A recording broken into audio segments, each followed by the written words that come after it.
चीन का S-400 defence system Bharat की ब्रह्मोस मिसाइल को इंटरसेप्ट नहीं कर सकता है। ये दावा है ब्रह्मोस एरोस्पेस के सीईओ और एमडी अतुल दिनकर राणे का। उन्होंने कहा कि रूस में बने S-400 को मुख्य रूप से बैलिस्टिक मिसाइल को काउंटर करने के लिए बनाया गया है।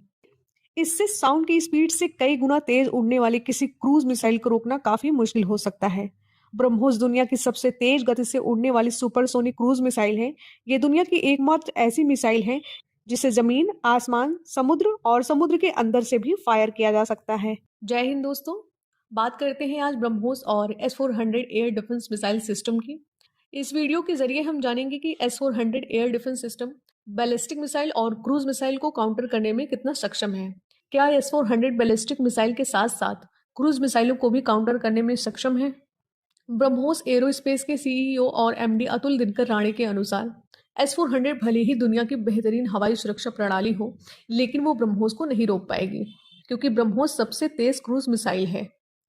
डिफेंस वेबसाइट IDRW के मुताबिक ब्रह्मोस एक सुपरसोनिक क्रूज मिसाइल है जो कि बैलिस्टिक मिसाइल से अलग है।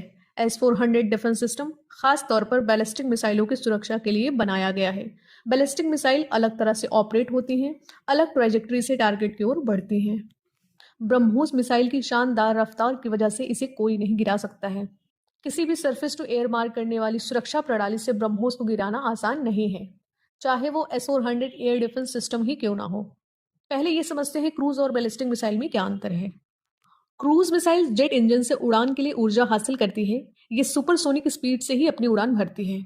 वहीं दूसरी ओर बैलिस्टिक मिसाइल रॉकेट इंजन से पावर हासिल करती है, लेकिन सिर्फ शुरुआती उड़ान के समय ही। बैलिस्टिक मिसाइल को लॉन्च के कुछ समय बाद ही इसे प्रोपेल किया जाता है, जबकि क्रूज मिसाइल सेल्फ प्रोपेल्ड होती है, वो टारगेट को हिट करने तक प्रोपेल्ड ही रहती है। बैलिस्टिक मिसाइल ज्यादा वजन पेलोड यानी वॉरहेड को ले जाने में सक्षम होते हैं। इन पर भारी परमाणु हथियार या कई वॉरहेड्स ले जाए जा सकते हैं, लेकिन क्रूज मिसाइल्स में इकलौता वॉरहेड जाता है। ये पारंपरिक हथियार होता है जिससे सटीकता के साथ सीधा निशाना लगाया जाता है। क्रूज मिसाइलें 3 प्रकार की होती हैं। पहली सबसोनिक यानी 0.8 मैक की स्पीड से चलने वाली, यानी ये 987 किलोमीटर प्रति घंटा की स्पीड से उड़ती हैं। दूसरी सुपरसोनिक यानी मैक 2 की स्पीड या 3 तक चलने वाली, और तीसरी होती है हाइपरसोनिक यानी मैक 5 या उससे ऊपर। इनकी स्पीड 6100 किलोमीटर प्रति घंटा या उससे ज्यादा हो सकती है। ब्रह्मोस मिसाइल हवा में ही अपना मार्ग बदलने में सक्षम है, चलते फिरते टारगेट को भी ध्वस्त कर सकता है। ये 10 मीटर की ऊंचाई पर उड़ान भरने में सक्षम है, यानी दुश्मन के रडार को धोखा देना इसे बखूबी आता है। सिर्फ रडार ही नहीं, ये किसी भी अन्य मिसाइल पहचान प्रणाली को धोखा देने में सक्षम है। ब्रह्मोस मिसाइल को मार गिराना लगभग असंभव है। ब्रह्मोस मिसाइल अमेरिका के टॉम हॉक मिसाइल की तुलना में 2 गुनी अधिक तेजी से वार करती है।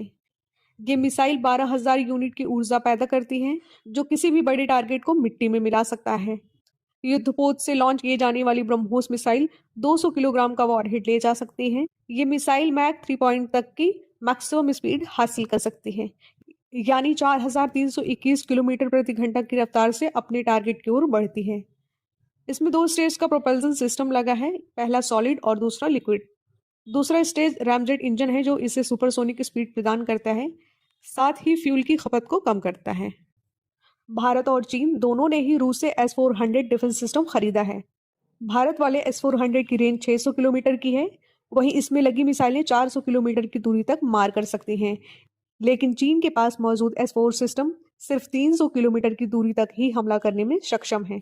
दरअसल भारत और रूस दोनों ही MTCR के सदस्य हैं। MTCR एक मिसाइल टेक्नोलॉजी कंट्रोल रिजीम है, जबकि चीन इसका सदस्य नहीं है।